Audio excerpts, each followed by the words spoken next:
देखिए हर खबर यहीं पर, सब्सक्राइब कीजिए TV9 भारतवर्ष।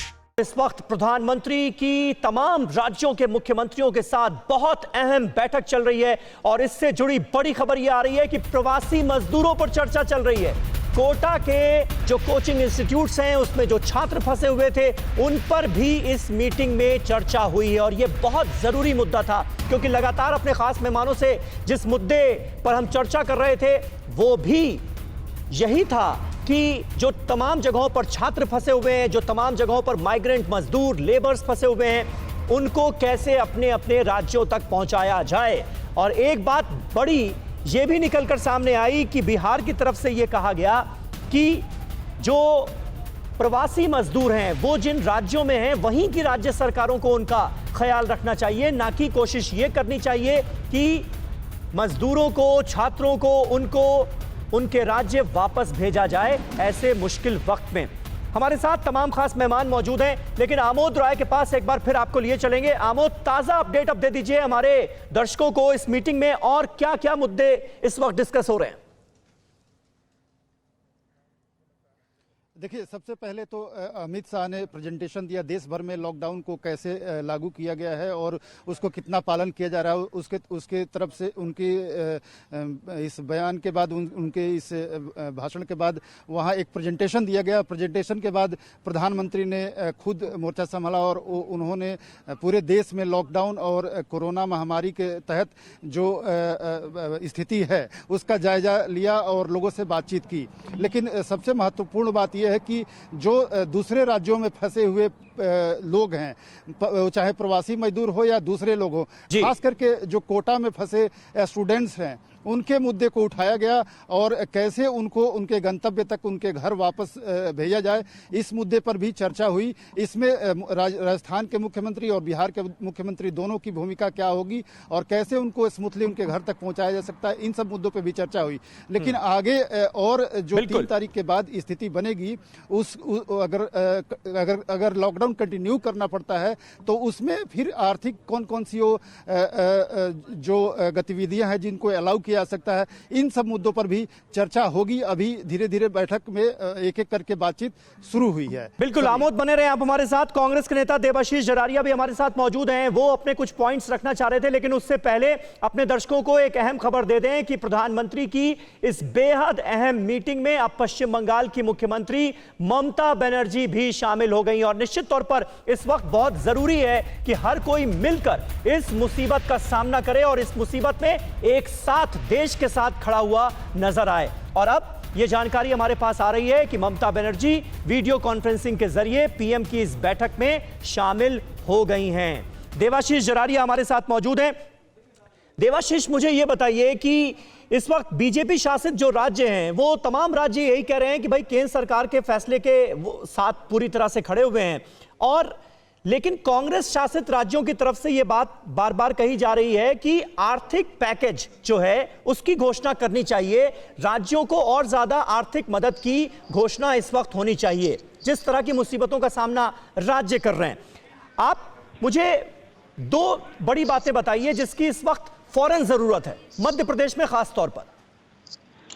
देखिए समीर भाई, एक तो सबसे बड़ी समस्या जो कोरोना के केसेस में जो आ रही है और जिसकी तरफ दिल्ली के मुख्यमंत्री ने भी बताया है और महाराष्ट्र के मुख्यमंत्री ने भी बताया है कि जो कोरोना है कि जो नए केसेस आ रहे हैं उनमें कोरोना के लक्षण नहीं दिख रहे हैं, सिम्टम्स नहीं दिखाई दे रहे हैं। तो ऐसी स्थिति में हमारे सामने बड़ी चुनौती ये है कि हम लोग टेस्ट को कैसे बढ़ा सकते हैं।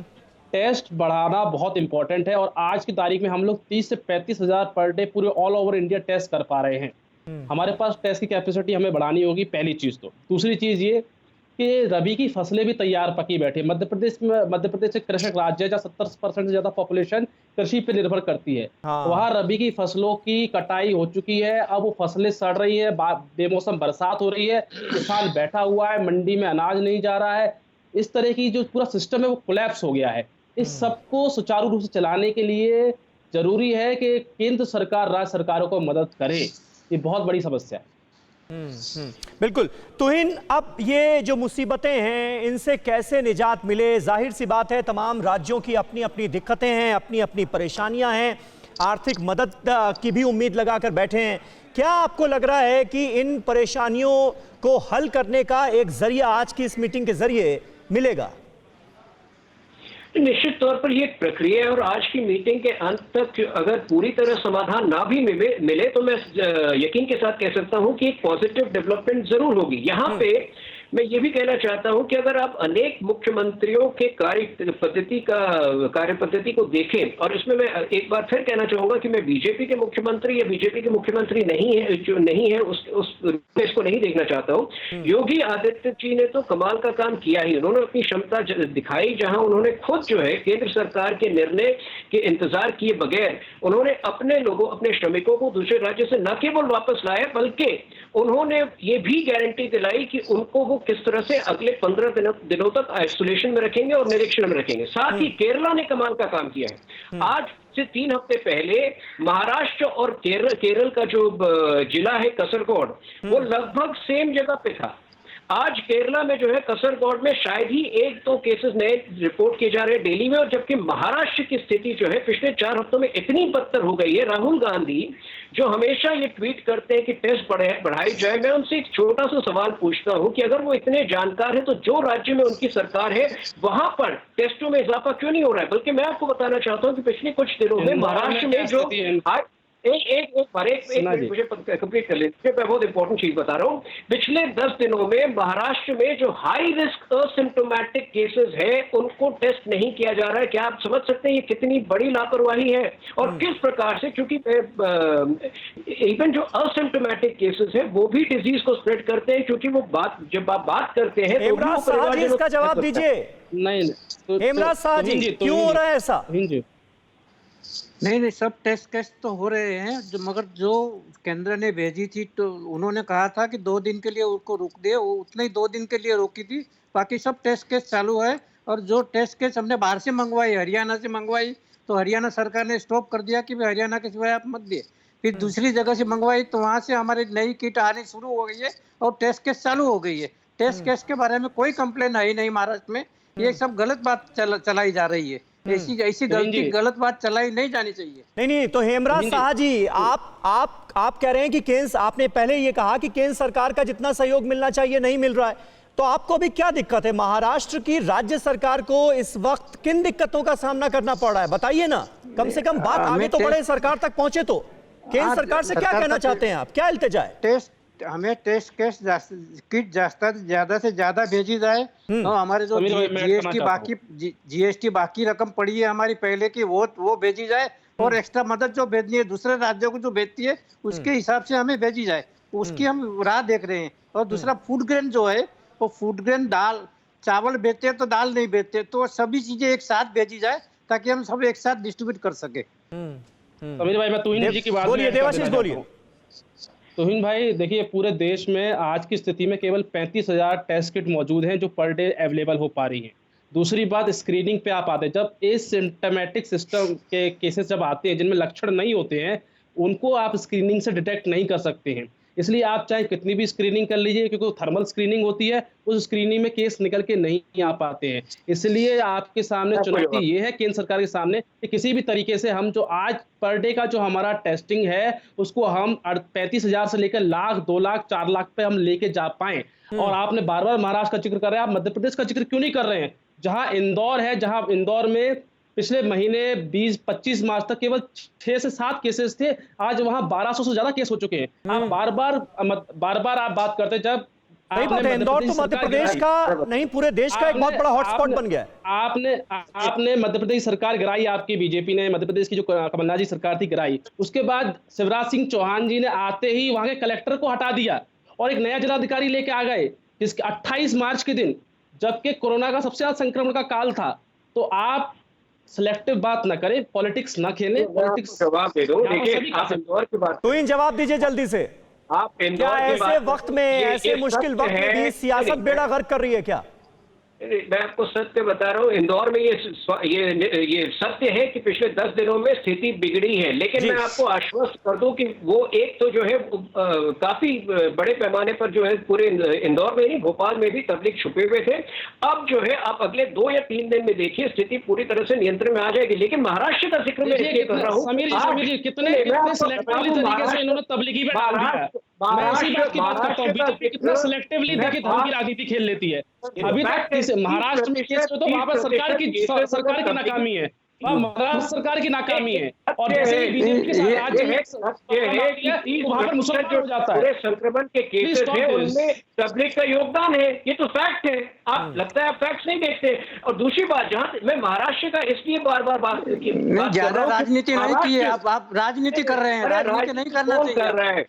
नहीं, आप राजनीति कर रहे हैं, ये आप राजनीति नहीं बंद कीजिए। और महाराष्ट्र की कितनी पब्लिक है वो तो देखो आप। मैं वही कह रहा हूँ, महाराष्ट्र की बात मैं क्यों कर रहा हूँ वो भी मैं आपको बता रहा हूँ, क्योंकि महाराष्ट्र की स्थिति जो है आज 1 महीने से ज्यादा हो गया, वो बिगड़ती जा रही है। मैं केरला से आपका की तुलना कर रहा हूँ, केरला ने सेम समय पे सुधार लिया। महाराष्ट्र ने सबसे पहले लॉकडाउन डिक्लेयर किया था, आप क्यों भूल जाते हो?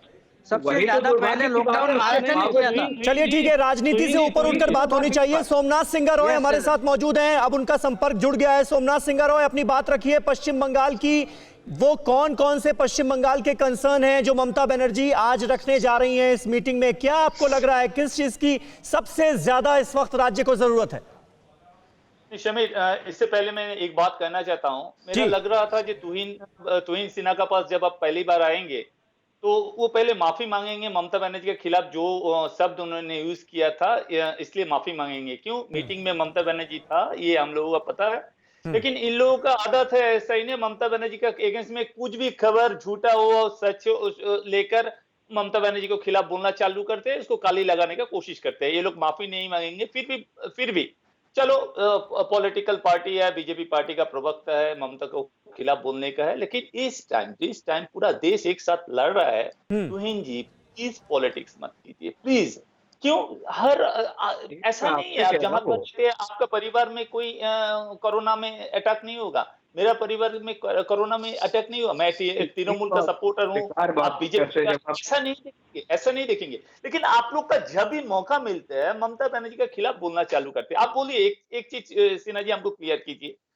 कुछ दिन पहले देख रहा था पूरा नहीं, अरे सोमनाथ जी छोड़िए ना राजनीति, आज ऐसे वक्त में राजनीति का क्या जिक्र करना। आप बताइए ना, पश्चिम बंगाल को इस वक्त दिक्कतें क्या हैं, पश्चिम बंगाल के कंसर्न्स क्या हैं?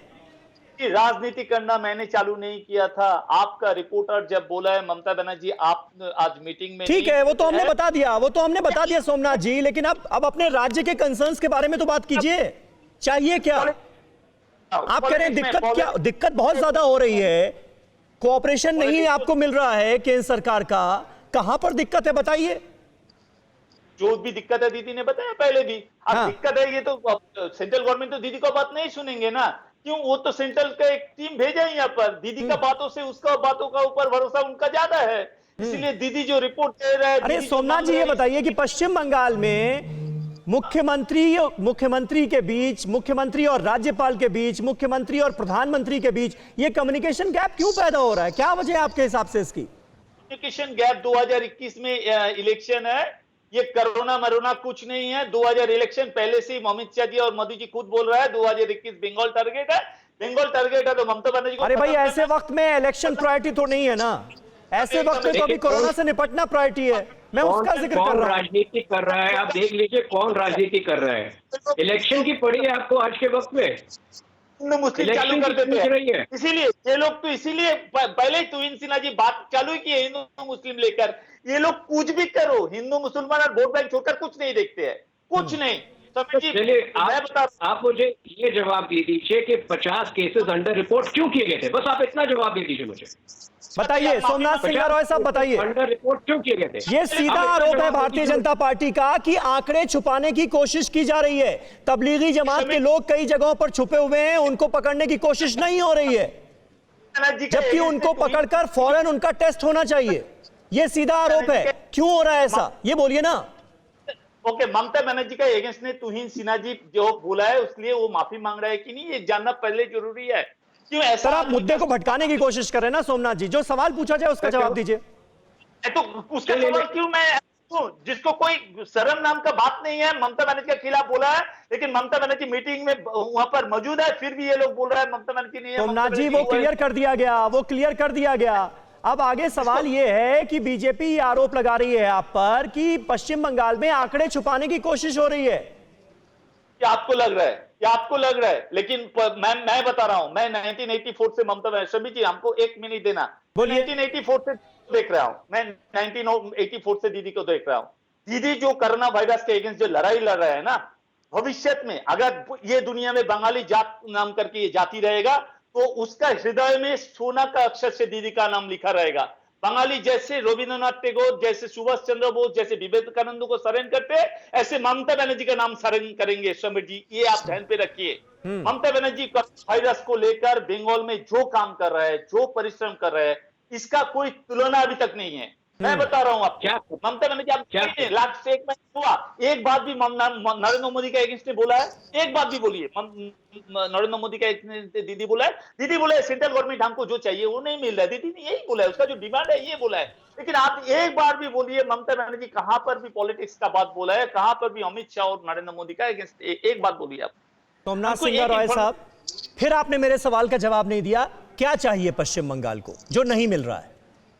तो नहीं मिल रहा है हमारा पैकेज, जो दीदी ने बताया था, जो पैकेज चाहिए वो पैकेज मिलना चाहिए। जो किट भेज रहा है वो सही किट होना चाहिए, उसको खराब किट, जो डैमेज किट ये नहीं भेजना चाहिए। और क्या यही, और हाँ, ये राज्यपाल और सेंट्रल गवर्नमेंट का जो टीम आके यहाँ पर परेशान कर रहा है हमारा जो गवर्नमेंट है, उसको ये बंद होना चाहिए, ये बंद होना चाहिए। ठीक है, तो इनसे ना उम्मीद की जाए झगड़ा सुलझेगा, बात आगे बढ़ेगी। कोरोना वायरस से निपटना कैसे है, चर्चा सिर्फ इस पर होगी, अब राजनीति से परे हटकर। देखिए समीर जी, आपको पता है मैं तथ्यों के आधार पर बात करता हूं, मैंने नाम तक नहीं लिया है मुस्लिम का। आप दोबारा जो है इस प्रोग्राम को देख सकते हैं। मैंने कहा है एक तबके को कुछ छूटे दी जा रही है, और यह वीडियो जो है हर जगह मौजूद है। तो कौन हिंदू मुस्लिम कर रहा है, सबसे पहले तो आप इसको जो है ये जो है क्लियर कर लीजिए। जब इनके पास जवाब नहीं होता है कि 50 केसेस क्यों छुपाए गए, क्यों अंडर रिपोर्ट किए गए, लेकिन तुहिन जब आप कह रहे हैं कि एक तबके को राहत देने के लिए, उसके अपीजमेंट के लिए, तो समझ में आ रही ना सबको बात कि आप किसकी बात कर रहे हैं। इतना भोला थोड़ी कोई है ना समीर भाई, ये वीडियोस जो है वेरीफाइड वीडियोस आप देख सकते हैं खुद। मैं कलकत्ता की वीडियोस एक एमपी द्वारा, एक वेरीफाइड प्रोफाइल द्वारा, ये पहले फ्राइडे की रात की तस्वीरें हैं। तो ये मैं मनगढ़ंत कहानियां नहीं बता रहा, ये मैं बता रहा हूँ कि चीजें मीडिया ब्रदर्स और जो कुछ खास इलाके डायमंड हार्बर वहां की तस्वीरें जो है वो बयान कर रही है। अगर मैं तथ्यों का भी तथ्यों के आधार, ठीक है देवाशीष, आपको लगता है कि इस मुश्किल वक्त में अपीजमेंट पॉलिटिक्स जो है वो भी बेड़ा गर्क कर सकती है, बहुत मुसीबतें खड़ी कर सकती है, इससे बाज आना होगा? बिल्कुल, देखिए जब तक 130 करोड़ देशवासी इकट्ठे नहीं होंगे, मुझे तो लगा था जब ये बीमारी की शुरुआत हुई थी, जब बीमारी, तो हमें लगा था कि इसमें धर्म, जाति, लिंग का भेदभाव खत्म हो जाएगा और सब लोग मानव बनकर एक साथ आएंगे। सही बात है। लेकिन उसके बाद भारतीय जनता पार्टी ने जिस तरीके से इसका राजनीतिक विश्लेषण किया इस पूरे मामले का, जाति को धर्म से जोड़, मतलब एक बीमारी को धर्म से जोड़ दिया, एक बीमारी को धार्मिक नाम दे दिया गया, उसके भी चेहरे बना दिए गए, तो ये तो बहुत दुखद है।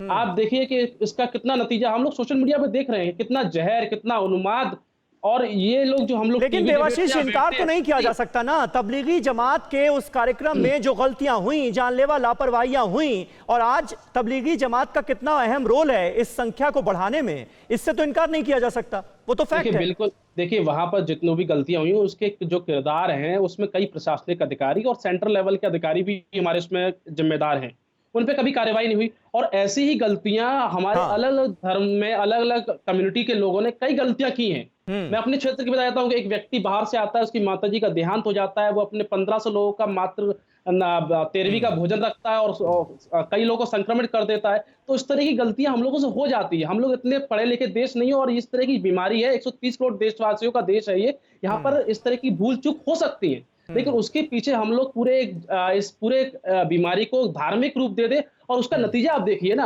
हम लोग तो यार नहीं नहीं बिल्कुल, अगर कोई इसे धार्मिक रंग देने की जो लोग कोशिश कर रहे हैं वो तो निश्चित तौर पर उससे शर्मनाक कोई बात हो नहीं सकती। जो लोग ऐसे मुश्किल वक्त में भी देश को कमजोर करने की कोशिश कर रहे हैं, हिंदू मुस्लिम करने की कोशिश कर रहे हैं यहां पर, लेकिन जो लोग गलतियां कर रहे हैं ऐसे मुश्किल वक्त में सरकार की गाइडलाइंस को नहीं मान रहे हैं, जो लोग इस लड़ाई में साथ नजर नहीं आ रहे हैं, लापरवाहियां कर रहे हैं, निश्चित तौर पर उनको कहीं ना कहीं आलोचना का सामना तो करना पड़ेगा, लेकिन साथ ही साथ इसमें भी किसी को कोई शक नहीं होना चाहिए। बहुत बहुत शुक्रिया आप सभी का हमारे साथ इस बातचीत में जुड़ने के लिए। इमराज शाह साहब, तौहीन सिन्हा साहब हमारे साथ मौजूद थे, सोमनाथ सिंगा रॉय और देवाशीष, आप सभी का बहुत बहुत शुक्रिया। परवाह देश की, सोमवार से शुक्रवार रात 10 बजे TV9 भारतवर्ष पर।